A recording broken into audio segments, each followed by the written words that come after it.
I'm Ben Mankiewicz. Thanks for staying up late with us on TCM, where we have set aside every Friday night in April to celebrate the films of Roger Corman.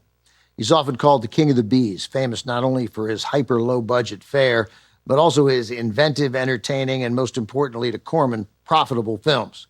Up next, the first feature Roger Corman directed, and there's not a juvenile delinquent or bug-eyed monster in sight.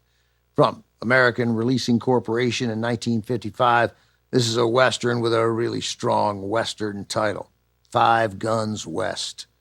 The Five Guns are a motley crew of outlaws who have a date with the hangman. Badly in need of soldiers, Confederate leaders pardon them to fight in the Civil War, but the pardon comes with a condition. They must go through dangerous Native American territory and capture a traitor. Along with its stock story of desperate men on a dangerous mission, Five Guns West also relies on a couple of tried-and-true Western movie tropes. To keep things interesting, there's a pile of gold, and where there's gold, there's greed.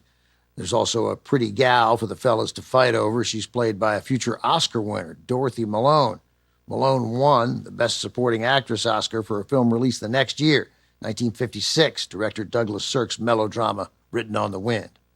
The cast of Five Guns West includes John Lund, who played the lead in Billy Wilder's 1948 romantic comedy A Foreign Affair, and Mike Touch Connors, later the star of the long-running TV detective series Mannix. He was billed here as Touch Connors. Touch was a nickname he earned playing basketball in high school. Five Guns West was part of a deal Corman made with American Releasing Corporation, later to become American International Pictures, his longtime professional home. They wanted Corman's self-produced 1954 crime drama, The Fast and the Furious. Obviously a good title. The company got the film in exchange for making 3 more Corman movies. Corman structured an unusual and savvy arrangement with AIP. As soon as one film was in the can, he'd get an advance to start making the next movie, instead of waiting to see if the newly completed film would turn a profit and bankroll future films. It sparked an important and lucrative partnership with the 2 chief execs of AIP, Sam Arkoff and James Nicholson. While the major studios were in a full-on freakout over the competition from television, AIP carved out a successful niche, serving up a steady stream of low-budget double features and drive-in fare. Again, this film we have now is Roger Corman's directorial debut. It's from 1955, Five Guns West.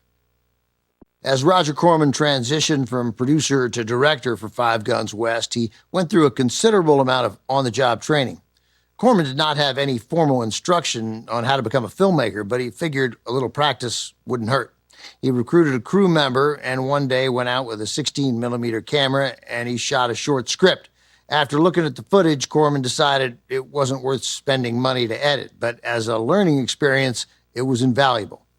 Corman later described his early films as his student work, saying, "Some of it wasn't quite as good as it might have been, but I was learning all the time."